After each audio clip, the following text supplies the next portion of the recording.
നമസ്കാരം, സ്വാഗതം സ്പെഷ്യൽ എഡിഷനിലേക്ക്. ഗസയിൽ ഇസ്രായേൽ നടത്തുന്ന ആക്രമണം 5 മാസവും കടന്ന് മുന്നോട്ട് പോകുമ്പോൾ അതിനിടയിൽ ഏറ്റവും ശ്രദ്ധേയമായ ഒരു ഡെവലപ്മെന്റ് ഇന്നിപ്പോൾ ഉണ്ടാവുകയാണ്. നമ്മൾ കണ്ടു, കഴിഞ്ഞ ദിവസം രാത്രി ഇസ്രായേലിനെതിരെ ഇറാൻ നേരിട്ടൊരു ആക്രമണത്തിന് തയ്യാറെടുത്തു. അവർ ഡ്രോണുകളും മിസൈലുകളും ഇസ്രായേലിലേക്ക് അയക്കുകയും അത് ഇസ്രായേൽ വീഴുകയും ചെറിയ നാശം ഉണ്ടാക്കുകയും ചെയ്തു.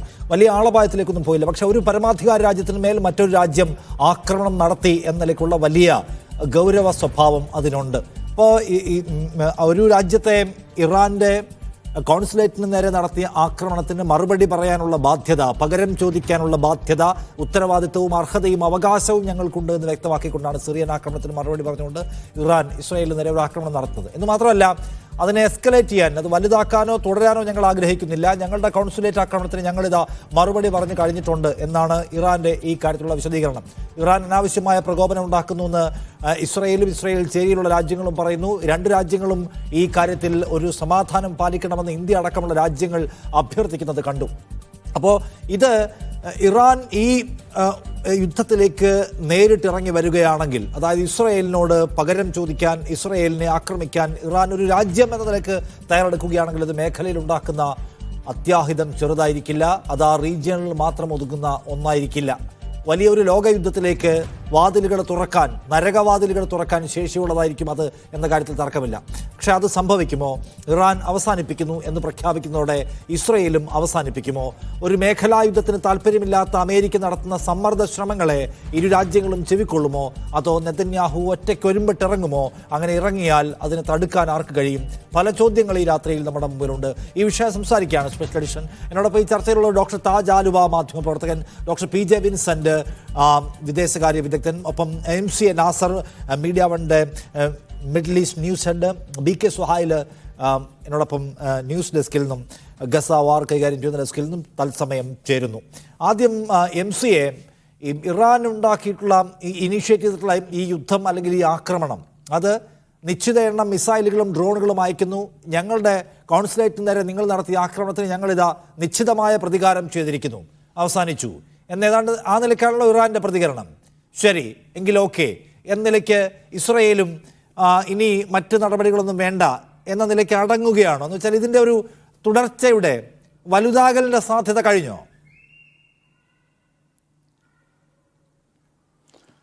നിഷാദ്, ഒരു പൂർണ്ണമായിട്ടുള്ള ഒരു വിലയിരുത്തലിന് ഇനിയും സമയമായിട്ടില്ല എന്നാണ് ഈ ഒരു ഘട്ടത്തിൽ നമുക്ക് എല്ലാ വാർത്തകളും വെച്ച് നോക്കുമ്പോൾ നമുക്കും തോന്നുന്നത്.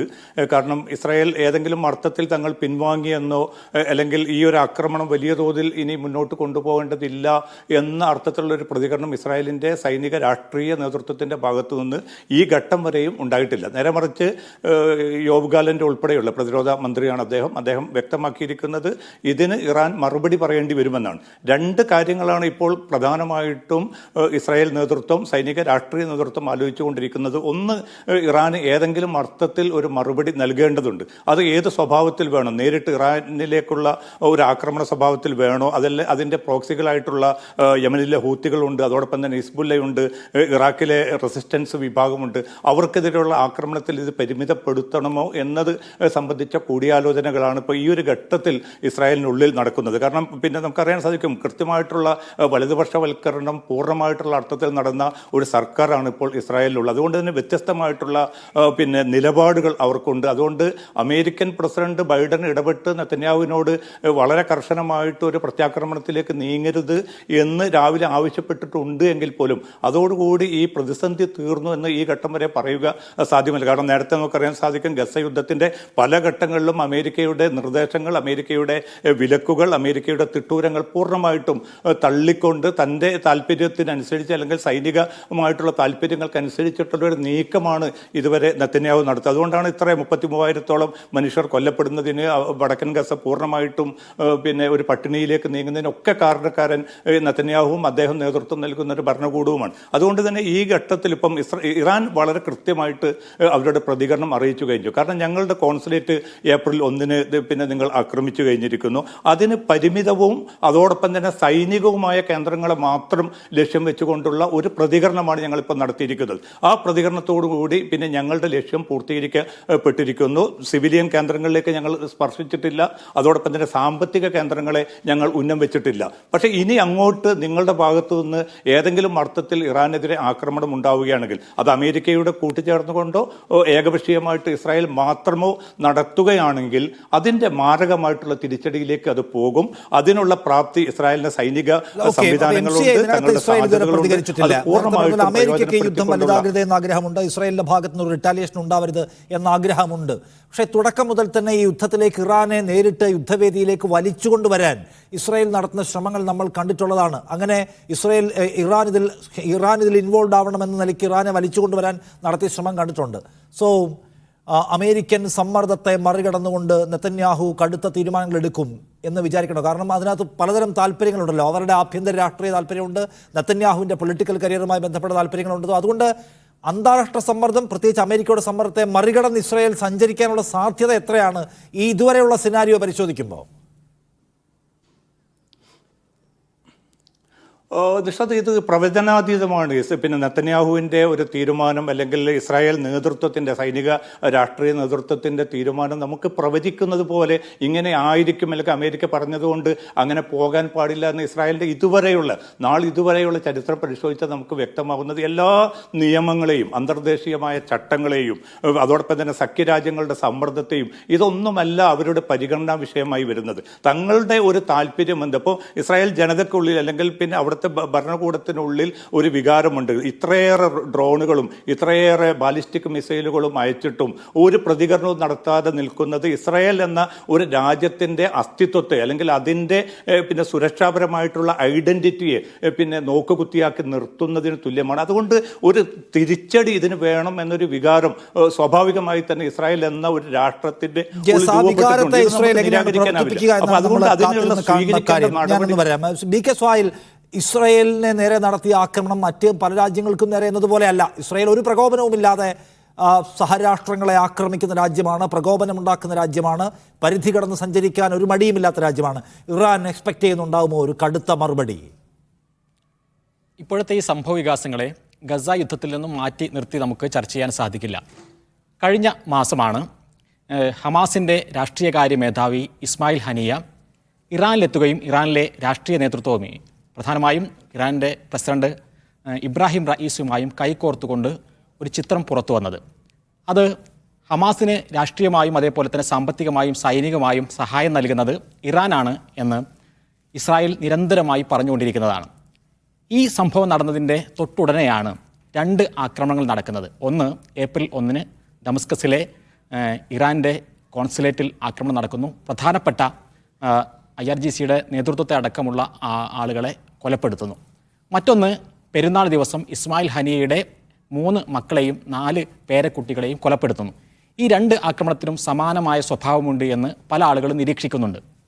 ഈ പരസ്യ ചിത്രത്തിന് പരസ്യമായി തന്നെ ഇറാൻ ഹമാസിന് നൽകുന്ന പിന്തുണക്ക് ഇസ്രായേൽ നൽകിയ മറുപടിയാണിത് എന്നാണ് വ്യാഖ്യാനിക്കപ്പെട്ടത്.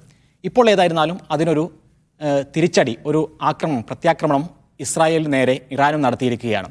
ഇപ്പോഴത്തെ ഈ സംഭവ വികാസത്തെ വെച്ചുകൊണ്ട് ഗസ യുദ്ധത്തിൽ എങ്ങനെയാണ് അത് പ്രതിഫലിക്കുക എന്നുള്ളതാണ് ഇപ്പോൾ ഏറ്റവും കൂടുതൽ ചർച്ച ചെയ്യപ്പെട്ടുകൊണ്ടിരിക്കുന്നത്. നെതന്യാഹു ഏറ്റവും കൂടുതൽ ഒറ്റപ്പെട്ടുകൊണ്ടിരിക്കുന്ന, നയതന്ത്ര തലത്തിൽ ഇസ്രായേൽ ഏറ്റവും കൂടുതൽ ഒറ്റപ്പെട്ട് കൊണ്ടിരിക്കുന്ന ഒരു സമയത്താണ് ഇതെല്ലാം സംഭവിച്ചുകൊണ്ടിരിക്കുന്നത്. UN സെക്യൂരിറ്റി കൗൺസിലിൽ ഇസ്രായേലിനെതിരായി പ്രമേയം വരുന്നു. അമേരിക്ക സമീപകാലത്തൊന്നുമില്ലാത്ത രൂപത്തിൽ നെതന്യാഹുവിനെതിരെ നിൽക്കുന്നു. ലോകമാകെ, പ്രത്യേകിച്ചും യുവാക്കൾ, ഇസ്രായേലിനെതിരെ തിരിയുന്നു. ഈ ഒരു ഘട്ടത്തിൽ ഇനിയൊരു വെടിനിർത്തലിനെതിരെ സംസാരിച്ചാൽ അത് ലോകത്തിലെ ഏറ്റവും പ്രധാനപ്പെട്ട ഒരു മോശം കാര്യമായി എല്ലാവരും വിലയിരുത്തപ്പെടുന്ന ഒരു കാലത്താണ് ഈ സംഭവങ്ങളെല്ലാം ഉണ്ടാകുന്നത്. ഇപ്പോൾ ഇന്നത്തെ ഒരു അവസ്ഥ നമ്മൾ നോക്കുക. ഇന്നത്തെ ഈ സാഹചര്യം, അതായത് ഇറാൻ ഇസ്രായേലിന് നേരെ അടിച്ചുകൊണ്ട് ഇസ്രായേൽ ഒരു ഇരയായി നിൽക്കുന്ന ദിവസമാണ് ഇന്നത്തെ ദിവസം.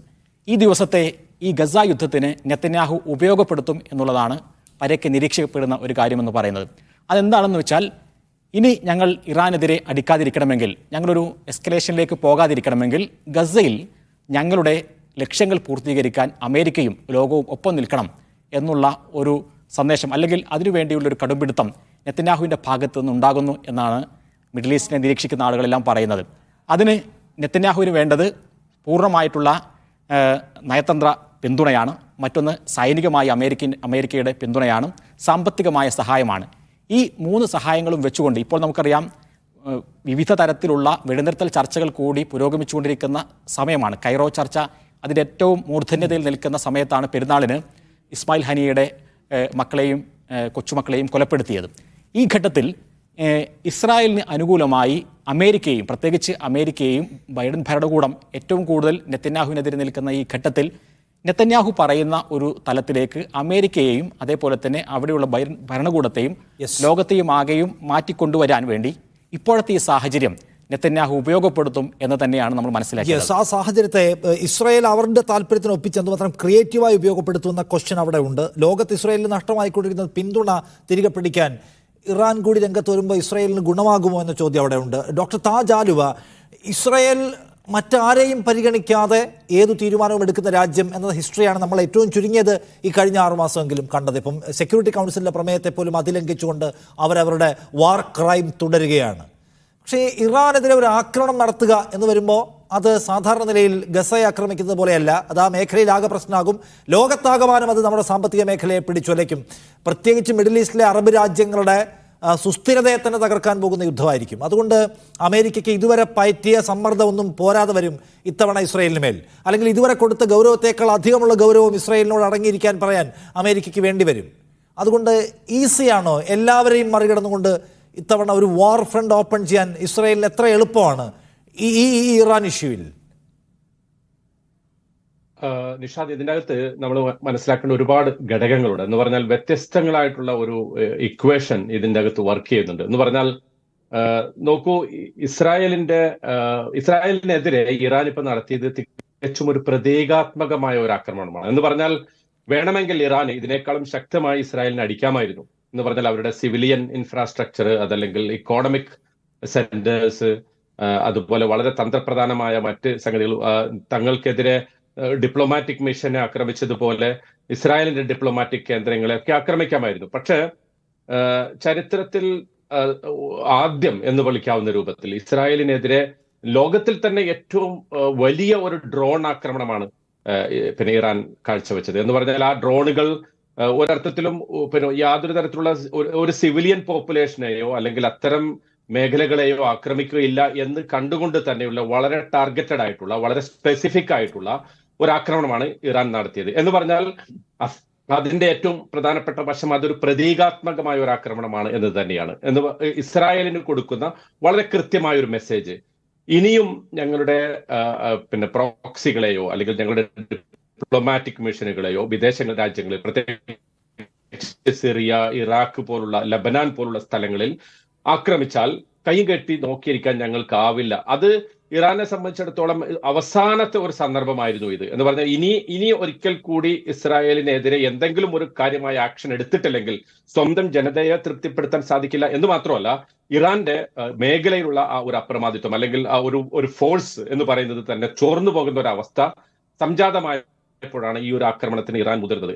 ഇതിന്റെ പ്രത്യാഘാതങ്ങളെ കുറിച്ച് ഇറാൻ അറിയാത്തതല്ല. അതായത് ഇസ്രായേൽ ഇതിന് ഉപയോഗപ്പെടുത്തും, ഗസ ആക്രമണത്തിൽ നിന്ന് ശ്രദ്ധ തിരിക്കാൻ ഇത് ഉപയോഗപ്പെടുത്തും. ഗസയിൽ ഇന്നുകൂടി 4 വലിയ കൂട്ടക്കൊലകൾ ഇസ്രായേൽ ഗസയിൽ നടത്തിയിട്ടുണ്ട്. അപ്പോ അതിനെക്കുറിച്ചൊന്നും ഒരു ധാരണ ഇല്ലാതെയല്ല ഇറാൻ ഇത് നടത്തിയിരിക്കുന്നത്.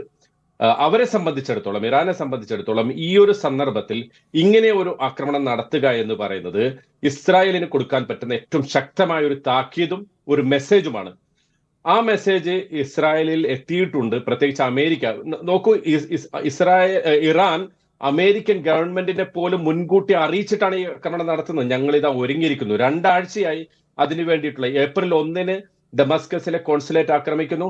ഇന്ന് ഏപ്രിൽ 14 വെളുപ്പിനാണ് ഈ ആക്രമണം നടത്തിയിരിക്കുന്നത്. 2 ആഴ്ച കൊണ്ട് തങ്ങളുടെ ഡ്രോണുകൾ തയ്യാറായിരിക്കുന്നു, മിസൈലുകൾ തയ്യാറായിരിക്കുന്നു, അതിന്റെ കൃത്യമായ പരിശീലനങ്ങൾ പൂർത്തിയായിരിക്കുന്നു.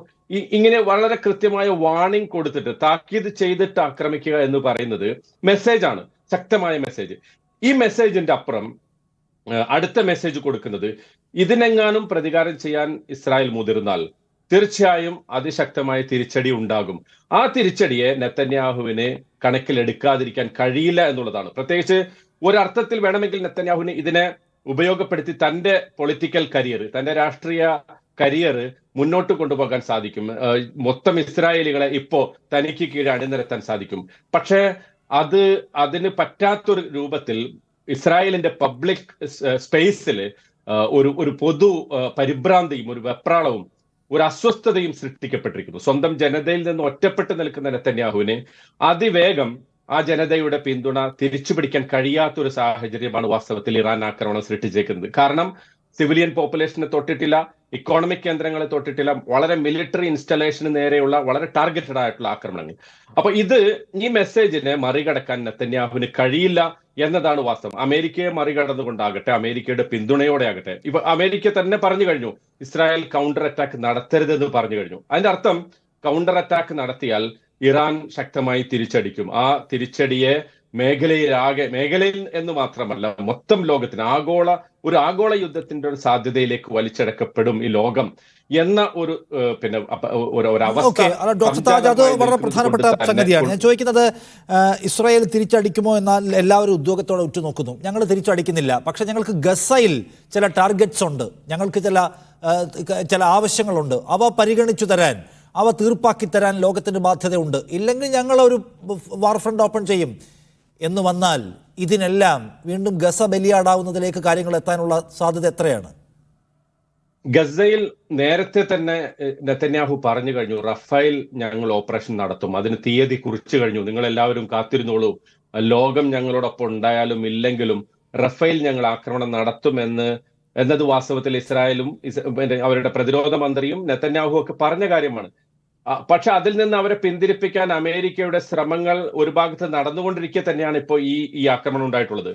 ഇതുകൊണ്ട് ഈ ഒരൊറ്റ സംഭവത്തിന്റെ മറവിൽ ഗസയിൽ എന്തെങ്കിലും പ്രത്യേകമായി ഇസ്രായേൽ ചെയ്യും എന്ന് ഞാൻ കരുതുന്നില്ല. കാരണം അങ്ങനെ വന്നാൽ സ്വാഭാവികമായും ഇപ്പോൾ നമ്മൾ നോക്കൂ, ഹൂത്തികളുടെ ആക്രമണം, അതുപോലെ തന്നെ ഹിസ്ബുള്ളയുടെ ഇടവിട്ടുള്ള മിസൈൽ ആക്രമണങ്ങൾ, ഈ ഓരോ ഫ്രണ്ടുകളും ഇപ്പോഴും വളരെ സജീവമാണ്. ഹൂത്തികൾ ഇസ്രായേൽ ബന്ധമുള്ള കപ്പലുകൾ പിടിച്ചെടുക്കുന്നു. ഇറാൻ തന്നെ ഒരു ഇസ്രായേലി കപ്പൽ 2 ദിവസം മുമ്പ് പിടിച്ചെടുത്തു. ഇനിയും മറ്റു വ്യാപാര ബന്ധങ്ങളെ തകർക്കുന്ന, ഇസ്രായേലിന്റെ ഭക്ഷ്യസുരക്ഷയെ ബാധിക്കുന്ന ധാരാളം ഇസ്രായേലിന്റെ ഈ കപ്പൽ വഴിയുള്ള ഭക്ഷ്യ ഗതാഗതത്തെ കാര്യമായി ബാധിച്ച ഒരു സന്ദർഭത്തിൽ ഗസയിൽ കൂടുതലായിട്ട് ആക്രമണങ്ങൾ വ്യാപിപ്പിക്കുകയും അവിടെ അഭയാർത്ഥികൾക്ക് അല്ലെങ്കിൽ അവിടുത്തെ ഗസയിലെ നിവാസികൾക്ക് ഭക്ഷണം എത്തിക്കാതിരിക്കാൻ ഇസ്രായേൽ എല്ലാവിധ ശ്രമങ്ങളും നടത്തുകയൊക്കെ ചെയ്യുന്ന ഒരു ഘട്ടത്തിൽ തന്നെ ഇസ്രായേലിന്റെ അകത്ത് തന്നെ ഭക്ഷ്യസുരക്ഷയെ ബാധിക്കുന്ന, അവരുടെ അകത്തേക്ക് സഹായങ്ങൾ എത്തിക്കുന്നതിൽ അല്ലെങ്കിൽ അവരുടെ വ്യാപാരങ്ങൾ എത്തിക്കുന്നതിൽ കാര്യമായ തടസ്സങ്ങൾ നേരിടുന്ന ഒരു ഘട്ടം ഇപ്പോഴുണ്ട്. അത് ഒരർത്ഥത്തിൽ തുറന്നു കിട്ടുക അല്ലെങ്കിൽ ആ ഒരു അവസ്ഥ മാറിക്കിട്ടുക എന്നത് ഇസ്രായേലിന്റെ കൂടി ആവശ്യമാണ്. അപ്പോ കപ്പൽ ഗതാഗതം ഇപ്പൊ മെഡിറ്ററേനിയൻ കടലിൽ ഇപ്പൊ തുർക്കി പ്രഖ്യാപിച്ചു കഴിഞ്ഞു, ഞങ്ങൾ ഇസ്രായേലിലേക്കുള്ള എക്സ്പോർട്ട് ലിമിറ്റ് ചെയ്തു, ഏതാനും വസ്തുക്കൾ അവർ എക്സ്പോർട്ട് ചെയ്ത് നിർത്തിവെച്ചു കഴിഞ്ഞു. അതുപോലെ തന്നെ മറ്റ് ജോർദാനും സൗദി അറേബ്യയും ഒക്കെ കാര്യമായി ഇസ്രായേലിനെ പ്രഷറൈസ് ചെയ്തുകൊണ്ടിരിക്കുന്നു. അപ്പോൾ വളരെ ഡിസ്ക്രീറ്റ് ആയിട്ട് ഗസയിൽ നരഹത്യ തുടരാൻ ഇസ്രായേൽ മുതിർന്നാൽ അത് വീണ്ടും ഇസ്രായേലിന്റെ ഭക്ഷ്യസുരക്ഷയെയും അതുപോലെ തന്നെ അവരുടെ അത്യാവശ്യ വസ്തുക്കളുടെ ഗതാഗതത്തെയും ഒക്കെ ബാധിക്കുന്ന ഒരു ശക്തമായ അവസ്ഥയിലേക്ക് എത്തുകയും അതിന് ഇസ്രായേലിന് സാധിക്കാതെ വരികയും ചെയ്യും. ഇവിടെ നമ്മൾ വളരെ പ്രധാനമായി മനസ്സിലാക്കേണ്ട ഒരു സംഗതി, ഇറാനെ സംബന്ധിച്ചിടത്തോളം പല രൂപത്തിൽ ഈ യുദ്ധത്തെ ഇപ്പോഴും നിയന്ത്രിക്കാൻ സാധിക്കും. അത് ഏറ്റവും പ്രധാനം ഹിസ്ബുള്ള തന്നെയാണ്. കാരണം ഹിസ്ബുള്ളയുടെ അടുത്തുള്ള അത്രയും മിസൈലുകളും സംവിധാനങ്ങളും ഇപ്പൊ വടക്കൻ ഇസ്രായേലിനെ കേന്ദ്രമാക്കി അവർ നടത്തിക്കൊണ്ടിരിക്കുന്ന നിരന്തരമായ ആക്രമണങ്ങൾ, ഇന്ന് രാവിലെ കൂടി ഏതാനും ശക്തമായ റോക്കറ്റുകൾ വടക്കൻ ഇസ്രായേലിലേക്ക് വിക്ഷേപിച്ചിട്ടുണ്ട്. അപ്പോ അതിനെയൊക്കെ അവഗണിച്ചിട്ട് ഗസയിൽ ഒരു നരമേധം തുടർന്നു കൊണ്ടുപോകാൻ സാധിക്കും എന്ന് നമുക്ക് ഈ സമ്മർദ്ദത്തെ അതിവേഗത്തിൽ അതിജീവിക്കാൻ ഇസ്രായേലിന് പ്രയാസമായിരിക്കുമെന്നാണ്. MCA, ഇതിനകത്ത് നോക്കൂ, മിഡിൽ ഈസ്റ്റിന്റെ റോൾ വളരെ പ്രധാനപ്പെട്ട ഒന്നല്ലേ? ഗസയിൽ ആക്രമണം നടത്തരുത് എന്ന് അമേരിക്കയോട് മിഡിൽ ഈസ്റ്റ് ഭരണകൂടങ്ങൾ ആവശ്യപ്പെടുന്നുണ്ട്. പക്ഷേ ഗസയിൽ ആക്രമണം നടത്തരുത് എന്ന് പറയുന്നത് പോലെ അല്ലല്ലോ ഇറാനെ ആക്രമിക്കരുത് എന്ന് പറയുന്നത്. ഇറാനെ ആക്രമിച്ചാൽ റിട്ടാലിയേഷൻ, ഭീകരമായ റിട്ടാലിയേഷന് സാധ്യതയുള്ളതാണ്. റീജിയണിലെ ഏറ്റവും പവർഫുൾ ആയിട്ടുള്ള ഒരു രാജ്യമാണ് അവർ. ആ റിട്ടാലിയേഷൻ അവിടുത്തെ സമ്പദ്ഘടനയെ തകർത്ത് കളയാൻ, അവിടുത്തെ സുസ്ഥിരതയെ തകർക്കാൻ ശേഷിയുള്ള ഒന്നാണ്. അതുകൊണ്ട് ഇതുവരെ ചെലുത്തിയ സമ്മർദ്ദമായിരിക്കില്ലല്ലോ GCC അമേരിക്കയ്ക്ക് മേൽ ചെലുത്തുന്നത്. അത് പറ്റില്ല എന്നവർ പറയില്ലേ? ആ സമ്മർദ്ദത്തെ അമേരിക്കയ്ക്ക് മറികടക്കാൻ പറ്റുമോ? നിഷത് എനിക്ക് തോന്നുന്നില്ല. വലിയ തോതിലുള്ള സമ്മർദ്ദം ഗൾഫ് രാജ്യങ്ങൾ നേരത്തെ തന്നെ ഇതുമായി ബന്ധപ്പെട്ട് ഉയർത്തിയിട്ടുണ്ട്. ആ സമ്മർദ്ദം ഇന്നും രാവിലെയും മറ്റും US സ്റ്റേറ്റ് സെക്രട്ടറി ആന്റണി ബ്ലിങ്കനും ഗൾഫ് ഭരണാധികാരികളും തമ്മിലുള്ള ടെലിഫോൺ സംഭാഷണത്തിലും അവർ തങ്ങളുടെ നിലപാട് വളരെ കർക്കശമായി തന്നെ പ്രഖ്യാപിച്ചിട്ടുണ്ട്. ഒന്ന്, ഈ മേഖലയിലെ ഒരു സൈനിക കേന്ദ്രവും ഉപയോഗപ്പെടുത്തിക്കൊണ്ട് ഇറാനെതിരായിട്ടുള്ള ഒരു ആക്രമണം നടത്താൻ തങ്ങൾ അനുവദിക്കുകയില്ല എന്നതാണ് അതിലെ ഏറ്റവും പ്രധാനം. അങ്ങനെ വരികയാണെങ്കിൽ പ്രായോഗികമായി തന്നെ ഇനിയിപ്പോൾ ഇറാൻ വലിയൊരു യുദ്ധത്തിനെ ഇറങ്ങിത്തിരിച്ചാലും ഇത്തരം കേന്ദ്രങ്ങൾ ഇപ്പോൾ ഖത്തറിലായാലും ബഹ്റൈനിലായാലുള്ള നാവിക വ്യോമ കേന്ദ്രങ്ങളും മറ്റും ഉപയോഗപ്പെടുത്തിക്കൊണ്ട് ഇറാനെതിരായിട്ടുള്ള ഒരു ആക്രമണം അത്ര എളുപ്പമാകില്ല. മറ്റ് കേന്ദ്രങ്ങൾ ഇസ്രായേൽ ഉൾപ്പെടെയുള്ള രാജ്യങ്ങളൊക്കെ പ്രയോജനപ്പെടുത്തിയേക്കാം. പക്ഷേ അതൊന്നും ഒരു യുദ്ധത്തിൽ മുന്നോട്ടുള്ള ഒരു യുദ്ധതന്ത്രത്തിൽ എത്ര കണ്ട് പ്രയോഗവൽക്കരിക്കാനും വിജയിപ്പിച്ചെടുക്കാനും സാധിക്കുമെന്ന ചോദ്യമുണ്ട്. മറ്റൊന്ന്, നേരത്തെയുള്ള ഒരു രാഷ്ട്രീയ സൈനിക സാഹചര്യമല്ല ഇപ്പോൾ നിലനിൽക്കുന്നത്. ഇപ്പം നമുക്കറിയാൻ സാധിക്കും 2014 മുതൽ യമനിലെ ഹൂത്തികൾക്കെതിരെ സൗദി അറേബ്യ പ്രത്യക്ഷമായിട്ട് തന്നെ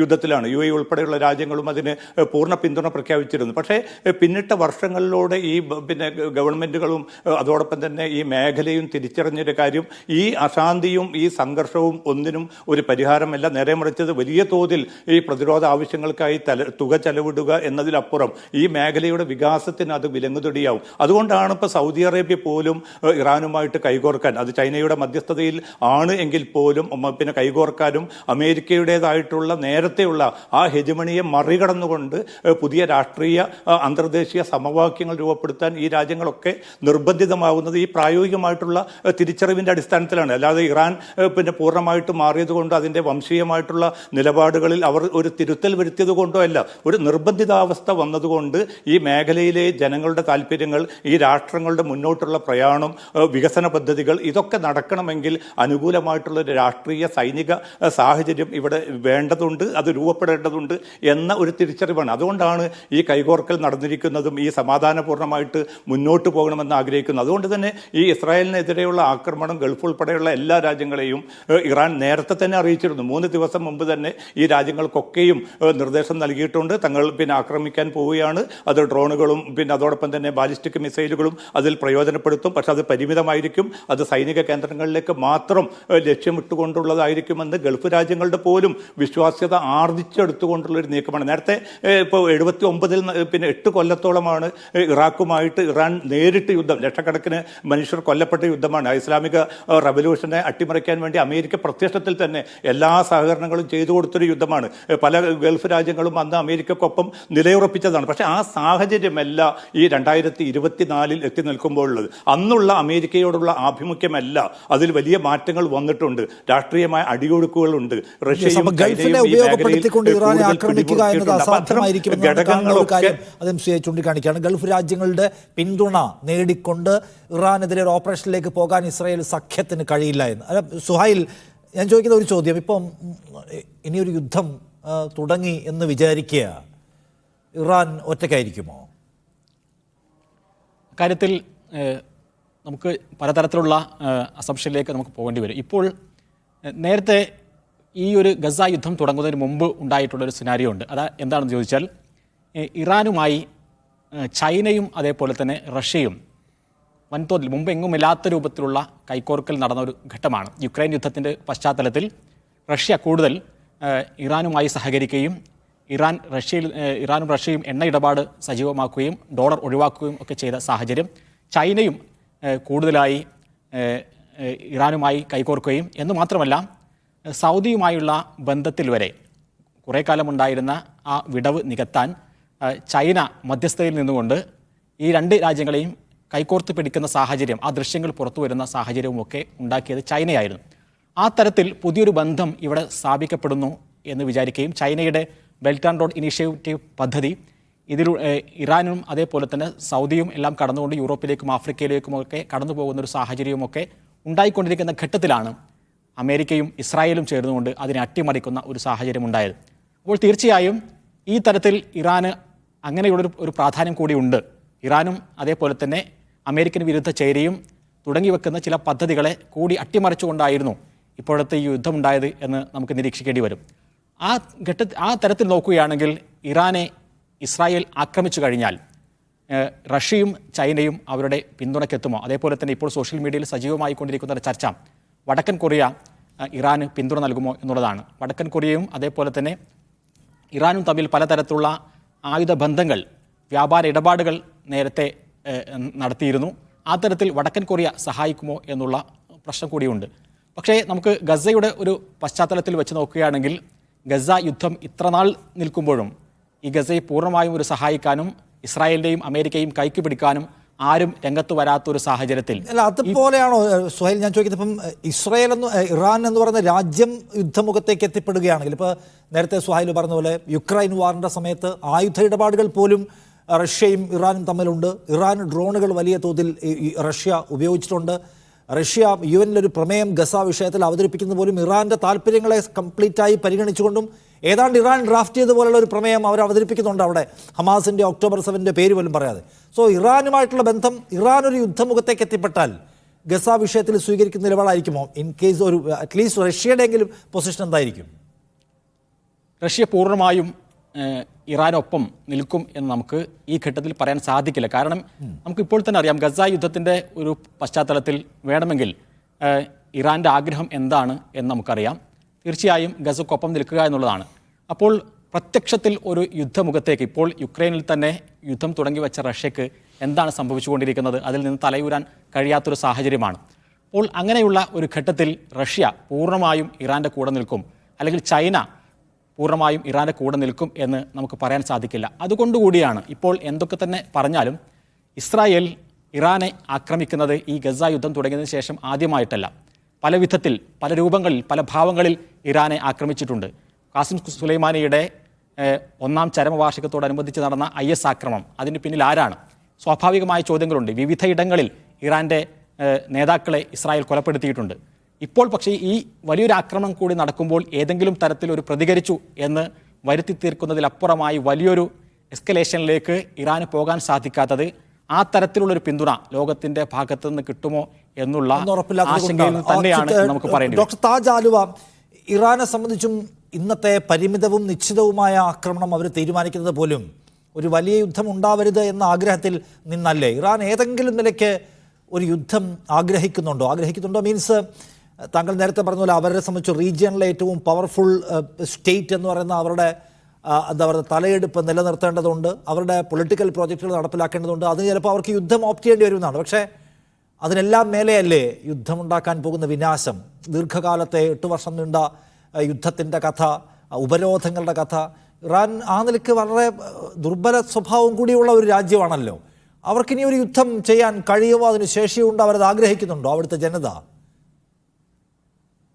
തീർച്ചയായിട്ടും യുദ്ധത്തിന്റെ കെടുതികളെ കുറിച്ച് മറ്റാരേക്കാളും ശക്തമായി നല്ല ബോധ്യമുള്ള ഒരു രാജ്യമാണ് ഇറാൻ എന്ന് നമുക്ക് പറയാൻ സാധിക്കും. നേരത്തെ ഇവിടെ സൂചിപ്പിക്കപ്പെട്ടതുപോലെ 8 വർഷം നീണ്ടുനിന്ന ഇറാൻ-ഇറാഖ് യുദ്ധം, അതുപോലെ തന്നെ വളരെ അതിശക്തമായ ഒരുപാട് കാലം നീണ്ടുനിന്ന ഉപരോധം, ഇപ്പോഴും ഇറാനെതിരെ പാശ്ചാത്യ രാജ്യങ്ങളുടെ ഉപരോധം നീണ്ടു നിൽക്കുന്നുണ്ട്. അപ്പോ ആ യുദ്ധത്തിന്റെ ഉപരോധങ്ങളുടെ ഒക്കെ എല്ലാ തിക്തഫലങ്ങളും അനുഭവിച്ച ഒരു രാജ്യമാണ് ഇറാൻ. അതുകൊണ്ട് തന്നെ അവർക്ക് ഈ യുദ്ധത്തിന്റെ കെടുതികൾ എന്തൊക്കെയായിരിക്കും, അതിന്റെ ഇക്കോണമിക് കെടുതികൾ, അതുപോലെ തന്നെ അതിന്റെ ഹ്യൂമൻ കോസ്റ്റ്, അതിന്റെ ഫൈനാൻഷ്യൽ കോസ്റ്റ്, ഇതൊക്കെ അതിനെക്കുറിച്ചൊക്കെ വളരെ ധാരണയുണ്ട്. പക്ഷെ അതേ സന്ദർഭത്തിൽ ഇപ്പോഴത്തെ ഒരു ആക്രമണത്തെ കുറിച്ച് നമ്മൾ മനസ്സിലാക്കേണ്ടത് അതൊരു സൂചനയായിരുന്നു. ആ സൂചന കഴിച്ചാൽ, അതുകൊണ്ട് തന്നെ ഇറാൻ പറഞ്ഞു കഴിഞ്ഞു, ഇറാന്റെ വിദേശകാര്യമന്ത്രി പ്രത്യേകിച്ച് പറഞ്ഞു കഴിഞ്ഞു, ഇതോടുകൂടി ഞങ്ങൾ അവസാനിപ്പിച്ചു. പക്ഷെ ഇസ്രായേൽ അവസാനിപ്പിക്കുമോ എന്നതിൻ്റെ ഉള്ള ചോദ്യത്തിന് മറുപടി അദ്ദേഹം പറഞ്ഞത്, അഥവാ ഇസ്രായേൽ ആക്രമിക്കാൻ മുതിർന്നാൽ ഞങ്ങൾ ശക്തമായി തിരിച്ചടിക്കും എന്നതാണ്. ആ തിരിച്ചടി പോലും ഒരു പക്ഷേ പിന്നെയും നേരിട്ടുള്ള തിരിച്ചടി മാത്രമായിരിക്കുകയില്ല എന്നുകൂടി നമ്മൾ മനസ്സിലാക്കണം. അതായത് പ്രോക്സികളെ ഉപയോഗപ്പെടുത്തിക്കൊണ്ടുള്ള ഒരു വലിയ വിശാലമായ ഒരു യുദ്ധം തന്നെയായിരിക്കും ആ അർത്ഥത്തിൽ ഇറാൻ പ്ലാൻ ചെയ്യുക. പക്ഷെ ഇറാന്റെ പ്രതീക്ഷയും ലോകത്തിന്റെ പ്രതീക്ഷയും ഇപ്പോ ഉള്ളത് അങ്ങനത്തെ ഒരു വലിയ സംഘർഷത്തിലേക്ക് ഇത് നീങ്ങില്ല എന്ന് തന്നെയാണ്. അങ്ങനെ നീങ്ങാതിരിക്കട്ടെ എന്ന് നമുക്ക് ആശിക്കാം, പ്രാർത്ഥിക്കാം. പക്ഷെ അതേ സന്ദർഭത്തിൽ ഇവിടെ ഒരുപാട് കാര്യങ്ങളുടെ അതിസങ്കീർണമായ ഒരു സിറ്റുവേഷൻ, ഒരു പുതിയ സ്ഥിതിവിശേഷമാണ് ഇപ്പൊ സംജാതമായിരിക്കുന്നത്. കാരണം അമേരിക്ക ഒരു പവർഫുൾ ഫോഴ്സ് അല്ലാതെയായി മാറിയ ഒരു ഘട്ടത്തിലാണ് നമ്മൾ ജീവിക്കുന്നത്. ട്രംപ് പറഞ്ഞു കഴിഞ്ഞു ഇറാന്റെ ആക്രമണം പോലും, ഈ പ്രതീകാത്മകമായ ആക്രമണം പോലും അമേരിക്കയുടെ ദൗർബല്യത്തെയാണ് കാണിക്കുന്നത്. അമേരിക്ക ശക്തമായിരുന്നുവെങ്കിൽ ഇറാൻ ഇതിന് മുതിരില്ലായിരുന്നു എന്ന് ട്രംപ് പറഞ്ഞു കഴിഞ്ഞു. അതൊരു വാസ്തവത്തിൽ ഒരർത്ഥത്തിൽ അത് ശരിയാണ്. കാരണം ജോ ബൈഡനെ പോലെയുള്ള ഇത്ര പ്രത്യേകിച്ച് മിഡിൽ ഈസ്റ്റിൽ ഇപ്പോഴത്തെ പൊളിറ്റിക്കൽ സിറ്റുവേഷനിൽ ഇത്ര ദുർബലമായ ഒരു പൊസിഷനിൽ അമേരിക്ക ഉണ്ടാകുമ്പോൾ ഇറാൻ ആ ദുർബലമായ അവസ്ഥയെ ചൂഷണം ചെയ്തുകൊണ്ട് അതിനെ ഉപയോഗപ്പെടുത്തിക്കൊണ്ട് അതിന്റെ മറവിലാണ് ഇങ്ങനെ ഒരു ആക്രമണം സംഘടിപ്പിച്ചത്. നോക്കൂ, 300 മിസൈലുകളും ഡ്രോണുകളും ഇസ്രായേലിലേക്ക് നേരിട്ട് ഇറാനിൽ നിന്ന്, ടെഹ്റാനിൽ നിന്ന്, ഇസ്ഫഹാനിൽ നിന്ന്, സിറാസിൽ നിന്ന്, അതുപോലെ തന്നെ ലബനാനിൽ നിന്ന്, യമനിൽ നിന്ന് ഒക്കെ കൂടി എല്ലാ ഭാഗത്തു നിന്നും ഇസ്രായേൽ എന്ന് പറയുന്ന ഒരു രാജ്യത്തേക്ക് ഇത്രയധികം മിസൈല്, 300 മിസൈലും ഡ്രോണുകളും ഒക്കെ അയക്കുക എന്ന് പറഞ്ഞാൽ ഈ ഡ്രോൺ ആക്രമണത്തെ കുറിച്ച് പറയുന്നത് ലോകത്തിലെ തന്നെ ഏറ്റവും കൂടുതൽ നമ്പർ ഓഫ് ഡ്രോൺസ് അത് ഇത്തവണയാണ് ഉപയോഗിക്കപ്പെട്ടത് എന്നുള്ളതാണ്. അപ്പോ അതിന് ഇറാൻ മുതിരുന്നത് തീർച്ചയായും അമേരിക്കയുടെ ആ ഒരു ദുർബലമായ അവസ്ഥയെ ഉപയോഗപ്പെടുത്തിക്കൊണ്ട് തന്നെയാണ്. അത് വാസ്തവത്തിൽ ഇറാൻ മുൻകൂട്ടി കാണുന്ന ഒരു സംഗതി കൂടിയാണ്. അതായത് ഒരു തിരിച്ചടിക്ക് ഇസ്രായേൽ ഇപ്പം മുതിരില്ല എന്ന വളരെ ശക്തമായ ഒരു പ്രതീക്ഷ ഇറാനുണ്ട്. ആ പ്രതീക്ഷയിൽ നിന്നാണ് അവർ ചെയ്തിരിക്കുന്നത്. പക്ഷെ ഇനി അഥവാ ഉണ്ടായാൽ തിരിച്ചടിക്കാനുള്ള എല്ലാ തയ്യാറെടുപ്പുകളും തങ്ങൾ പൂർത്തിയാക്കി കഴിഞ്ഞു. അതിന്റെ ട്രെയിനിങ്ങിന്റെ വീഡിയോ, അതുപോലെ തന്നെ മിസൈലുകളുടെ വ്യത്യസ്തമായ ഉപയോഗങ്ങളുടെ സംപ്രേഷണം, ഇതൊക്കെ അവർ നേരത്തെ തന്നെ നടത്തി കഴിഞ്ഞു. താങ്ങാൻ അവർക്ക് കഴിയില്ല എന്നിരിക്കെ തന്നെ ഇതിന്റെ ശക്തമായ പ്രത്യാഘാതങ്ങളെ ഉൾക്കൊള്ളാനോ അതിനെ താങ്ങാനോ കഴിയില്ല എന്നിരിക്കെ ഒരു യുദ്ധം എങ്ങനെയൊക്കെയാണ് പ്രവർത്തിക്കുക എന്ന് ശക്തമായ ബോധ്യമുള്ള ഒരു രാജ്യം എന്നുള്ള നിലക്ക് ഇറാനെ സംബന്ധിച്ചിടത്തോളം ഇതെങ്ങനെ പോയാലും ആയിരിക്കണം തങ്ങളുടെ പ്രതികരണം എന്നത് മുൻകൂട്ടി നിശ്ചയിച്ചുറപ്പിച്ച പോലെയാണ് ഇപ്പോഴത്തെ ആക്രമണം. അപ്പൊ അതുകൊണ്ട് തന്നെ ഇനിയത്തെ എല്ലാവരും ഉറ്റുനോക്കുന്നത് ഇസ്രായേലിലേക്കാണ്. നെതന്യാഹു ഇതിനെ എങ്ങനെ പ്രതികരിക്കും, അമേരിക്ക ഇതിനോട് എങ്ങനെ പ്രതികരിക്കും, ലോക രാജ്യങ്ങൾ എങ്ങനെ പ്രതികരിക്കും? ആ ഒരു അർത്ഥത്തിൽ നമുക്കിപ്പോൾ മനസ്സിലാക്കാൻ കഴിയുന്ന സംഗതി, ലോക രാജ്യങ്ങൾ മൊത്തത്തിൽ ഇസ്രായേലിനോട് പ്രത്യേകിച്ച് ഒരു റെസ്ട്രെയിന്റ് കാണിക്കണം, ഒരു നിയന്ത്രണം പാലിക്കണം, ക്ഷമ കാണിക്കണം എന്ന അർത്ഥത്തിൽ എല്ലാവരും ആവശ്യപ്പെട്ടുകൊണ്ടിരിക്കുന്നു. ഇസ്രായേലും ആ അർത്ഥത്തിൽ തന്നെ ഇസ്രായേലിനോട് നിങ്ങൾ ക്ഷമ കാണിക്കണമെന്ന് ലോകം ആവശ്യപ്പെടുകയാണ്. ഇസ്രായേലിന് ഇറാനെ പ്രതിരോധിക്കാനും ഇറാനെ ആക്രമിക്കാനുമുള്ള അവകാശമുണ്ട് എന്നൊരു രാജ്യവും പറയുന്നില്ല. അങ്ങനെ പറഞ്ഞാൽ അത് ആക്രമണത്തിനുള്ള ലൈസൻസാണ്. ആ ആക്രമണം കെടുതിയാനുണ്ടാക്കുക എന്നെല്ലാവരും തിരിച്ചറിയുന്നു. ഇസ്രായേൽ ഒരു പ്രത്യാക്രമണത്തിന് മുതിരുന്നില്ല എങ്കിൽ പകരം അവർ മുന്നോട്ട് വെക്കാൻ സാധ്യതയുള്ള ആവശ്യങ്ങൾ എന്തൊക്കെയായിരിക്കും അവരുടെ സഖ്യത്തിന് മേൽ അല്ലെങ്കിൽ അന്താരാഷ്ട്ര സമൂഹത്തിന് മുൻപിലേക്ക്? നമ്മളിപ്പോൾ ചർച്ച നടക്കുമ്പോൾ ഇസ്രായേലിലെ യുദ്ധ ക്യാബിനറ്റ് പ്രത്യേകമായി ചേർന്നുകൊണ്ടിരിക്കുകയാണ്. ആ യുദ്ധ ക്യാബിനറ്റിൽ ഇറാന് തിരിച്ചടിക്കണമോ വേണ്ടയോ എന്നുള്ള കാര്യത്തിൽ ശക്തമായ വാഗ്വാദം നടക്കുന്നു എന്നാണ് നമുക്ക് മനസ്സിലാക്കാൻ സാധിക്കുന്നത്. പ്രതിരോധ മന്ത്രി യോവ് ഗാലന്റ് പറയുന്നത് ചോദ്യത്തിനുള്ള ഉത്തരമായി നമുക്ക് കാണാൻ കഴിയും. ഒരു സ്ട്രാറ്റജിക് അലയൻസ് ഈ ഒരു സാഹചര്യം മുമ്പിൽ വെച്ചുകൊണ്ട് നമുക്ക് രൂപീകരിക്കാം എന്നാണ് യോവ് ഗാലന്റ് പറയുന്നത്. അതായത് ഇപ്പോൾ ഇസ്രായേലിനെതിരായി നിൽക്കുന്ന ഒരു ലോകവികാരത്തെ മാറ്റിയെടുക്കാൻ, അതേപോലെ തന്നെ ഇസ്രായേലിന് അനുകൂലമായിട്ടൊരു അലയൻസ് ലോകതലത്തിൽ രൂപീകരിക്കാൻ നമുക്ക് ഈ ത്രെട്ടിനെ ഉപയോഗപ്പെടുത്താം എന്നാണ് യോവ് ഗാലന്റ് പറയുന്നത്. അപ്പോൾ തീർച്ചയായും UN സെക്യൂരിറ്റി കൗൺസിലിൽ ഇസ്രായേലിനെതിരായി വോട്ട് ചെയ്തിട്ടുള്ള നിരവധി ആളുകൾ, അതേപോലെ തന്നെ വോട്ടെടുപ്പിൽ നിന്ന് വിട്ടുനിന്നിട്ടുള്ള അമേരിക്ക, ജോ ബൈഡൻ നെതന്യാഹുവിനെതിരായി നിൽക്കുന്നു. ഈ ഒരു സംഘത്തെ മുഴുവനും ഇസ്രായേലിന് അനുകൂലമായി കാര്യങ്ങൾ കൊണ്ടുപോകുന്നതിലേക്ക് ഇപ്പോഴത്തെ ഈ ഒരു സാഹചര്യത്തെ ഉപയോഗപ്പെടുത്താൻ തീർച്ചയായും ഇസ്രായേൽ ശ്രമിക്കും എന്നുള്ള കാര്യത്തിൽ ഒരു സംശയവുമില്ല. ഇപ്പോൾ ഹമാസ് മുന്നോട്ട് വയ്ക്കുന്ന വെടിനിർത്തൽ ചർച്ചകളിലെ ഉപാധികളുണ്ട്. അതിലേറ്റവും പ്രധാനമായത് യുദ്ധം പൂർണ്ണമായും അവസാനിപ്പിക്കണം എന്നുള്ളതാണ്. അതേപോലെ തന്നെ ഗസയിൽ നിന്ന് ഇസ്രായേലിൻ്റെ സൈന്യം പൂർണ്ണമായും പിൻവാങ്ങണം എന്നുള്ളതാണ്. അതേപോലെ റഫയിലേക്ക് തള്ളിമാറ്റപ്പെട്ട ആളുകൾക്ക് വടക്കൻ ഗസയിലേക്ക് തിരിച്ചു വരാനുള്ള അവസരം ഒരുക്കണമെന്നുള്ളതാണ്. ഈ 3 കാര്യങ്ങളും അംഗീകരിച്ചുകൊണ്ടുള്ള ഒരു വെടിനിർത്തലിനും അല്ലെങ്കിൽ ആ തരത്തിലുള്ള ഒരു ചർച്ചയ്ക്കും തയ്യാറല്ല എന്നാണ് ഇസ്രായേലിൻ്റെ പ്രധാനമന്ത്രി ബെന്യാമിൻ നെതന്യാഹു പറയുന്നത്. അപ്പോൾ വീണ്ടും ഈ ചർച്ചകൾ ടേബിളിലേക്ക് വരുമ്പോൾ ഇക്കാര്യത്തിൽ വലിയൊരു സമ്മർദ്ദം ഹമാസിനുമേലും അതേപോലെ തന്നെ ഹമാസിനെ പിന്തുണക്കുന്ന ശക്തികൾക്കുമേലും ഉണ്ടാക്കിയെടുക്കാൻ ഈ ഒരു അവസരത്തെ ഉപയോഗപ്പെടുത്തുക എന്നുള്ളത് തന്നെയായിരിക്കും ഇപ്പോൾ ഈ ഒരു അവസരത്തെ ഉപയോഗപ്പെടുത്തിക്കൊണ്ട് നെതന്യാഹു ചെയ്യുക. എന്ന് മാത്രമല്ല, WCKയുടെ പ്രവർത്തകരെ, പ്രത്യേകിച്ചും അത് വിദേശ പൗരന്മാരാണ്, അമേരിക്കയിലെയും UK അതേപോലെ തന്നെ കാനഡയിലെയും എല്ലാം പൗരന്മാരാണ് വേൾഡ് സെൻട്രൽ കിച്ചൻ്റെ അന്താരാഷ്ട്ര സന്നദ്ധ പ്രവർത്തകർ ഗസയിൽ കൊല്ലപ്പെട്ടത്. അത് മുഖേന ഇസ്രായേലുണ്ടായ വലിയ പരിക്കുണ്ട് നയതന്ത്ര തലത്തിൽ. അതിൻ്റെയൊക്കെ ഒരു പശ്ചാത്തലത്തിൽ ഇസ്രായേൽ ഗസയെ പട്ടിണിക്കിട്ട് കൊല്ലുകയാണ്, ഈ യുദ്ധത്തിൽ പട്ടിണി ഒരു ആയുധമായി ഇസ്രായേൽ ഉപയോഗിക്കുകയാണ് എന്നുള്ള ഒരു കാര്യം എല്ലാവരും അംഗീകരിക്കപ്പെട്ട, എല്ലാവർക്കും മനസ്സിലായ ഒരു സന്ദർഭം കൂടിയാണ്. ഈ സാഹചര്യമെല്ലാം മുന്നോട്ട് നിൽക്കുമ്പോൾ ഇനിയും യുദ്ധം തുടരുന്നത് എന്തിന് എന്ന ചോദ്യം സ്വാഭാവികമായും ഉയരുന്നുണ്ട്. ആ പ്രശ്നത്തെ പരിഹരിക്കുവാനും ഇനിയും ഇസ്രായേലിന് നേരെയുള്ള ഇത്തരം ഭീഷണികളെ ഇല്ലാതെയാക്കാനും നെതന്യാഹു തുടരണം എന്ന് തന്നെയാണ് ഈ ഒരു സാഹചര്യം ഉപയോഗപ്പെടുത്തിക്കൊണ്ട് വാർ ക്യാബിനറ്റിലുള്ള അംഗങ്ങൾ, പ്രത്യേകിച്ചും നെതന്യാഹുവും തീവ്ര ജൂതപക്ഷവും വിചാരിക്കുന്നത് എന്ന് നമ്മൾ മനസ്സിലാക്കേണ്ടതുണ്ട്. ഈ ഘട്ടത്തിൽ തന്നെ നമുക്ക് കാണാൻ കഴിയും, കഴിഞ്ഞ ദിവസങ്ങളിലെല്ലാം ഒരു ഭാഗത്ത് യുദ്ധം അവസാനിപ്പിക്കണം, ബന്ദികളെ തിരികെ എത്തിക്കണം എന്നുള്ള റാലി നടക്കുമ്പോൾ മറുഭാഗത്ത് നെതന്യാഹുവിന് വേണ്ടി ഈ യുദ്ധം അവസാനിപ്പിക്കരുത് എന്ന് പറഞ്ഞുകൊണ്ട് തീവ്ര ജൂതപക്ഷത്തിൻ്റെ വലിയ പ്രകടനങ്ങൾ മറുഭാഗത്ത് നടക്കുകയാണ്. ഇപ്പോൾ അതേപോലെ തന്നെ ഇറാനെ ആക്രമിക്കണമെന്ന് പറഞ്ഞുകൊണ്ടുള്ള വലിയ പ്രചാരണവും ഇസ്രായേലിനുള്ളിൽ നടക്കുകയാണ്. അപ്പോൾ ഈ തരത്തിലെല്ലാം നെതന്യാഹു എന്താണോ പറയുന്നത് അതിനനുസരിച്ച് ആഭ്യന്തര തലത്തിലും അന്താരാഷ്ട്ര തലത്തിലും ഒരു സാഹചര്യം ഉണ്ടാക്കിയെടുക്കുക എന്നുള്ളത് തന്നെയായിരിക്കും. അന്താരാഷ്ട്ര തലത്തിൽ ഇപ്പോഴത്തെ പ്രതിസന്ധികളെ മറികടക്കാൻ ഇതെങ്ങനെ പ്രയോജനപ്പെടുത്താമെന്നാണ് ശ്രീ താജ് ആലുവ. ഞങ്ങൾ ഇറാനെ ആക്രമിക്കും, അല്ലെങ്കിൽ ഞങ്ങൾ പറയുന്ന കാര്യങ്ങളൊക്കെ നടത്തി തരണം എന്ന നിലയ്ക്കുള്ള ഒരു ബാലിശമായ വാശി മുഴക്കാൻ, അങ്ങനെ ലോകത്തെ മുൾമുനയിൽ നിർത്താൻ ഈ വിഷയത്തിൽ ഇസ്രായേലിന് എന്തുമാത്രം കഴിയും? ഒറ്റയ്ക്കിറങ്ങി ഇറാനെ ആക്രമിക്കാൻ അമേരിക്കയുടെ ബലത്തിൽ ഇസ്രായേൽ മുതിരുമോ? മുതിർന്നാൽ അത് ഇറാന്റെ മാത്രമായ വിനാശത്തിൽ അവസാനിക്കുന്ന ഒരു സംഗതി ആയിരിക്കുമോ? ഇസ്രായേലിനെ കുറിച്ച് നമ്മൾ മനസ്സിലാക്കേണ്ട, നമുക്ക് നേരത്തെ അറിയുന്ന ഒരു സംഗതി തന്നെയാണ് എല്ലാ ലോകത്ത്. അത് വളരെ പ്രശസ്തമായ തന്നെ ഒരു വസ്തുതയാണ്.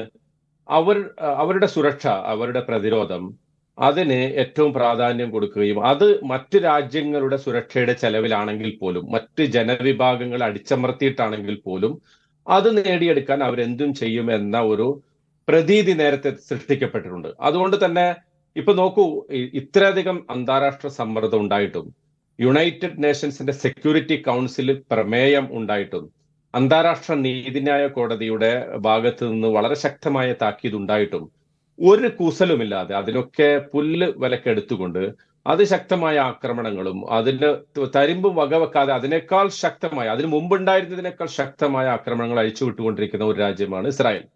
ഇസ്രായേലിന്റെ IDF-നെ കുറിച്ചുള്ള അവരുടെ ആ സൈന്യത്തിന്റെ, ആ പ്രതിരോധ വിഭാഗത്തിന്റെ പ്രവർത്തനങ്ങളെ കുറിച്ച് നമ്മൾ പഠിച്ചു നോക്കിയാൽ നമുക്ക് മനസ്സിലാക്കാൻ കഴിയുന്നത്, ഇത്തരത്തിൽ ഒരു അന്താരാഷ്ട്ര നിയമങ്ങളോ ഒരു മനുഷ്യാവകാശ ചട്ടങ്ങളോ ഏതെങ്കിലും തരത്തിലുള്ള ഉഭയകക്ഷി കരാറുകളോ ഇതൊന്നും പാലിക്കാതെ എല്ലാം സ്വന്തം നിലക്ക് തീരുമാനിക്കുകയും മറ്റുള്ളവരെ, പ്രത്യേകിച്ച് ഫലസ്തീനി ജനതയെ മനുഷ്യരായി പോലും പരിഗണിക്കാത്ത ഒരു നിലപാടിലേക്ക് നീങ്ങുന്ന ഒരു രാജ്യം. ആ രാജ്യം അവരുടെ പ്രധാനമന്ത്രിയും ഭരണകൂടവും ഒക്കെ ഏത് നിലപാടെടുക്കണം എന്നതിന് ഏറ്റവും പ്രധാനപ്പെട്ട മാനദണ്ഡം അവരുടെ താല്പര്യങ്ങൾ മാത്രമാണ്. ആ താല്പര്യങ്ങൾ മാത്രമാക്കി വെച്ചുകൊണ്ട് ഈ വിഷയത്തിലും ഇറാന്റെ വിഷയത്തിലും ഒരു നിലപാടെടുത്താൽ അതിൽ നമ്മൾ അത്ഭുതപ്പെടാനില്ല എന്നാണ് ഞാൻ പറഞ്ഞു വരുന്നത്. അത്ഭുതപ്പെടാനില്ല എന്ന് പറയുമ്പോൾ അതിന്റെ അർത്ഥം അവർ മറ്റു വശങ്ങൾ പരിഗണിക്കില്ല എന്നല്ല. അമേരിക്കയുടെ അഭിപ്രായം തേടും, G7 രാജ്യങ്ങളുടെ അഭിപ്രായം തേടും, നേരത്തെ ഇടഞ്ഞു നിന്ന പല വൻശക്തി രാഷ്ട്രങ്ങളുടെ അഭിപ്രായങ്ങളൊക്കെ തേടും. പക്ഷേ അവസാനം തീരുമാനം എടുക്കുക അവരുടെ രാജ്യത്തിന്റെ താല്പര്യത്തിന് മാത്രമായി, അതിനനുസരിച്ച് മാത്രമായിട്ടുള്ള ഒരു നിലപാടാണ് എടുക്കുക. ഈ വിഷയത്തിൽ, ഇറാന്റെ വിഷയത്തിൽ അങ്ങനെ ഒരു നിലപാടെടുത്താൽ സംഭവിക്കാൻ പോകുന്ന പ്രത്യാഘാതങ്ങൾ ഫലസ്തീൻ വിഷയത്തിൽ എടുത്തതുപോലെ ആയിരിക്കില്ല എന്ന വ്യത്യാസമുണ്ട്. അത് നമുക്ക് എല്ലാവർക്കും അറിയാവുന്ന ഒരു വ്യത്യാസം തന്നെയാണ്. കാരണം ഗസയിലെ ജനങ്ങളെ ഉപരോധത്താൽ അവരെ വളഞ്ഞു വെച്ച് നടത്തുന്ന പോലെയുള്ള ഒരു ആക്രമണമായിരിക്കില്ല ഇറാനെതിരെ ഒരു ആക്രമണം നടത്തിയാൽ. ഇറാൻ ഒരു പരമാധികാര രാഷ്ട്രമാണ്, ഇറാൻ ഒരു ആണവ ശക്തിയാണ്. അത് പ്രത്യേകമായി തെളിയിക്കപ്പെട്ടിട്ടില്ലെങ്കിലും ആണവ ആയുധങ്ങൾ അവരുടെ കയ്യിൽ ഉണ്ടോ ഇല്ലേ എന്നുള്ളതിനൊക്കെ ചർച്ചയും അതുപോലെ സംശയങ്ങളൊക്കെ ആണെങ്കിൽ കൂടി ഇറാന്റെ കയ്യിൽ ആണവായുധം ഉണ്ട് എന്ന് വിശ്വസിക്കുന്നവർ തന്നെയാണ് ഇസ്രായേലുകൾ. അപ്പോ ഇസ്രായേൽ ഇറാനെതിരെ ഒരു തീരുമാനം എടുക്കുമ്പോൾ അതിൽ തങ്ങൾക്ക് എന്ത് സംഭവിക്കും, തങ്ങൾക്ക് എവിടെയൊക്കെ നാശനഷ്ടം സംഭവിക്കും എന്ന ഒരൊറ്റ പരിഗണന മാത്രമേ അവരതിൽ എടുക്കുകയുള്ളൂ. മറ്റ് അന്താരാഷ്ട്ര ബന്ധങ്ങളെയോ അന്താരാഷ്ട്ര ശക്തികളുടെ അവരുടെ പിന്തുണയെയോ ഇതിനെക്കുറിച്ചൊന്നും ഭയപ്പെടാതെ ഇറാൻ എന്ത് ചെയ്യും എന്ന ഒരൊറ്റ നോട്ടം, ആ ഒരു പരിഗണന മാത്രമായിരിക്കും ഈ വിഷയത്തിൽ ഉണ്ടാവുക. അവിടെയാണ് ഇസ്രായേലിന്റെ നിലപാടുകളെ കുറിച്ച് നമ്മൾ ചില കണക്കുകൂട്ടലുകളിൽ എത്തുന്നത്. അതായത് ഇറാന്റെ ഒരു ആക്രമണം എന്ന് പറയുന്നത് ഒരർത്ഥത്തിലും ഒറ്റ ഭാഗത്തു നിന്നായിരിക്കില്ല. അതായത് അവരുടെ പ്രോക്സികൾ, ഹിസ്ബുള്ള, യമനിലെ ഹൂത്തികൾ, ഇറാഖിലെ ഷിയ മിലീഷ്യകൾ, അതുപോലെ മറ്റ് പല പല ഭാഗങ്ങളായി സ്കാറ്റേഡ് ആയി കിടക്കുന്ന മിലീഷ്യകൾ, ഇതിനൊക്കെ ഉപയോഗപ്പെടുത്തിക്കൊണ്ടുള്ള ഒരു ആക്രമണം ഇറാൻ എന്തായാലും സംഘടിപ്പിക്കും എന്നതിനെ കുറിച്ച് അറിയാം. ഇപ്പൊ തന്നെ വടക്കൻ ഇസ്രായേലിൽ ലബനാനിൽ നിന്നുള്ള ഹിസ്ബുള്ളയുടെ ആക്രമണത്താൽ പൊറുതിമുട്ടി അവിടുത്തെ ജനത ഏതാണ്ട് 1,00,000-ലധികം പേരെ മാറ്റിപ്പാർപ്പിച്ചിരിക്കുകയാണ്. 5-8 മാസമായിട്ട് അവരെ മാറ്റിപ്പാർപ്പിച്ചിരിക്കുകയാണ്. അവർ അതിശക്തമായ പ്രക്ഷോഭത്തിലാണ്. അവർ തിരിച്ചു പോകണം, അല്ലെങ്കിൽ അവർക്ക് സ്ഥിരമായ വാസസ്ഥലം വേണം എന്നതിനെ കുറിച്ചുള്ള ആവശ്യങ്ങൾ അവിടെയുണ്ട്. അതുപോലെ തന്നെ ഹൂത്തികളുടെ ആക്രമണത്താൽ ഇസ്രായേലിലേക്കുള്ള അവശ്യ സാധനങ്ങളുടെ, ചരക്കുകളുടെ നീക്കം തടയപ്പെട്ടിരിക്കുന്നു. അത് ഇസ്രായേലിൽ വലിയ പ്രതിസന്ധി സൃഷ്ടിച്ചിട്ടുണ്ട്. അപ്പൊ ഇതിനൊക്കെ മറികടന്ന് ഇനി ഒരു സിവിലിയൻ പോപ്പുലേഷന് നേരെ കൂടി ഇറാന്റെ ആക്രമണത്തെ തടുക്കാനോ അതിനെ പ്രതിരോധിക്കാനോ വേണ്ട രൂപത്തിൽ അതിനെ മുൻകരുതൽ എടുക്കാനോ ഇസ്രായേലിന് സാധിക്കാത്ത ഒരു അവസ്ഥ ഇപ്പോഴുണ്ട്. കാരണം നമ്മൾ കണ്ടു ഈ ഡ്രോൺ ആക്രമണത്തെ അവർ പ്രതിരോധിച്ചു എന്ന് പറയുന്നു. അതായത് 300-ലധികം ബാലിസ്റ്റിക് മിസൈലുകൾ, അതുപോലെ ഡ്രോണുകളൊക്കെ ആക്രമണം നടത്തിയപ്പോൾ ഏതാണ്ട് പകുതിയിലധികം അവർ പ്രതിരോധിച്ചു എന്ന് പറയുന്നു. പക്ഷെ ഇറാന്റെ റവല്യൂഷണറി ഗാർഡ് പറയുന്നത് മിക്കവാറും അവർക്ക്, പ്രത്യേകിച്ച് ഡമസ്കസിലെ ഇറാൻ കോൺസുലേറ്റിന് നേരെ ആക്രമണം നടത്തിയ ആ പ്രത്യേകമായ മിലിറ്ററി ക്യാമ്പ്, നൊവാസ് മിലിറ്ററി ക്യാമ്പ് അവർ തകർത്ത് കളഞ്ഞിട്ടുണ്ട് എന്നതാണ്. അപ്പോ ഈ നാശനഷ്ടങ്ങളെ കുറിച്ചുള്ള കണക്കുകൾ രണ്ടു കൂട്ടരും രണ്ട് രൂപത്തിലാണ് പറയുന്നത്. അതിപ്പോ നമുക്ക് ആർക്കും കൃത്യമായി വെരിഫൈ ചെയ്യാൻ സാധ്യമല്ല. ഇതിന്റെ അർത്ഥം ഇറാൻ അതുകൊണ്ട് എല്ലായ്പ്പോഴും എടുക്കുന്നത് പോലെയുള്ള തീരുമാനങ്ങൾ ഇറാന്റെ കാര്യത്തിൽ എടുക്കാൻ ഇസ്രായേലിന് കഴിയില്ല. കാരണം അത് ഉണ്ടാക്കാവുന്ന പരിക്കുകളെ കുറിച്ച് ഇസ്രായേലിന് നല്ല ബോധ്യമുണ്ട് എന്നാണ്. MCA, ഈ GCC രാജ്യങ്ങൾ എന്തുമാത്രം ഇതിൽ ഡീപ്ലി കൺസേൺഡ് ആണ്? അവരെന്തൊക്കെ ഇപ്പോൾ ഇതിൽ ചെയ്തുകൊണ്ടിരിക്കുന്നുണ്ട്?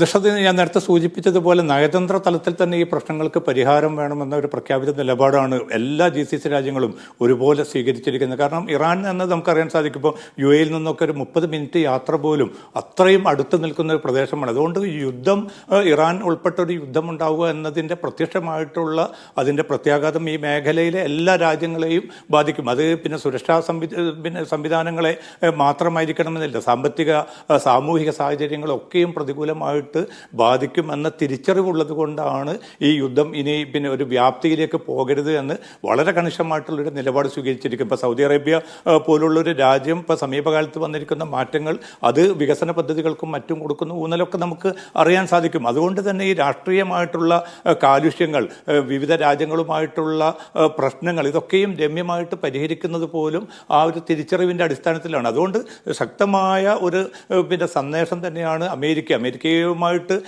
വലിയ തോതിലുള്ള വിയോജിപ്പുകൾ ഉണ്ട് എങ്കിൽ പോലും അവരോട് ഈ രാജ്യങ്ങളൊക്കെ ആവശ്യപ്പെട്ടിരിക്കുന്നത് ഒരു വ്യാപകമായിട്ടുള്ള യുദ്ധത്തിലേക്ക് ഈ മേഖലയെ കൊണ്ടുപോകരുത്. അത് ഏറ്റവും വലിയ പ്രത്യാഘാതം സൃഷ്ടിക്കാൻ പോകുന്നത് ഈ ഗൾഫ് രാജ്യങ്ങൾക്കായിരിക്കും. അതുകൊണ്ട് ഒരു തിരിച്ചറിവോടുകൂടിയും പക്വതയോടുകൂടിയും വേണം ഈ നിലവിലുള്ളൊരു സാഹചര്യത്തെ കണക്കുകൂട്ടാനും. അത് ഇതേ സന്ദേശം തന്നെ ഇറാനും അവർ നൽകുന്നുണ്ട്. പ്രകോപനപരമായിട്ടുള്ള പ്രസ്താവനകളും നടപടികളും ഉപേക്ഷിക്കണമെന്ന് ഇറാൻ നേതൃത്വവുമായിട്ടുള്ള നല്ല ബന്ധങ്ങൾ, കാരണം മുമ്പുള്ളതിൽ നിന്ന് വ്യത്യസ്തമായിട്ട് ഏറ്റവും നല്ല ഒരു ഉഭയകക്ഷി ബന്ധങ്ങളാണ് ഈ രാജ്യങ്ങളൊക്കെ തമ്മിൽ ഉള്ളത്. അതുകൊണ്ട് തന്നെ ഒമാനൊക്കെ വലിയ സ്വാധീനം തന്നെ ഇറാന് മേലുണ്ട്. അതുകൊണ്ട് ഒമാൻ ഉൾപ്പെടെയുള്ള രാജ്യങ്ങളെ മുന്നിൽ നിർത്തിക്കൊണ്ട് തന്നെ ഒരു പക്ഷേ അമേരിക്കയും അനൗപചാരിക സ്വഭാവത്തിലുള്ള ഈ സന്ദേശം ഇറാന് കൈമാറുന്നുണ്ട്. തങ്ങൾ പ്രത്യക്ഷത്തിൽ ഇറാനെ ആക്രമിക്കാനോ അല്ലെങ്കിൽ തങ്ങളുടെ സൈനികരുടെ സുരക്ഷയ്ക്ക് ഭീഷണിയാകുമാറ് ഇറാനിൽ നിന്ന് വല്ല ആക്രമണവും വന്നെങ്കിൽ മാത്രമേ തങ്ങൾ ഇടപെടുകയുള്ളൂ. അതല്ലാത്തൊരു ഒഴിവാക്കാൻ സകല മേഖലയിൽ നിന്നുള്ള സമ്മർദ്ദം ഇസ്രായേലിന് മേലുണ്ട്, ഇറാന് മേലും ഉണ്ട്. എന്തായാലും ഇറാൻ ഞങ്ങൾ ഇപ്പോഴത്തെ കളി അവസാനിപ്പിക്കുന്നു എന്ന് പറയുമ്പോൾ ഇസ്രായേലും അത് അവസാനിപ്പിക്കാൻ തയ്യാറാവുന്നുണ്ടോ, അതോ അവർ വിനാശകരമായ ഒരു പ്രതികരണത്തിന് കാത്തിരിക്കുകയാണോ? എങ്കിലത് എവിടെയും അവസാനിക്കാത്ത ഒരു യുദ്ധമായി ഉദയം കൊള്ളാനുള്ള സാധ്യതയാണ് ഉള്ളത്. നോക്കാം. നന്ന് അവസാനിപ്പിക്കുകയാണ്. Thank you. MCA Nasar, Suhail, ഒപ്പം തന്നെ ഡോക്ടർ താജ് ആലുവ ഈ ചർച്ചയിൽ നിന്ന്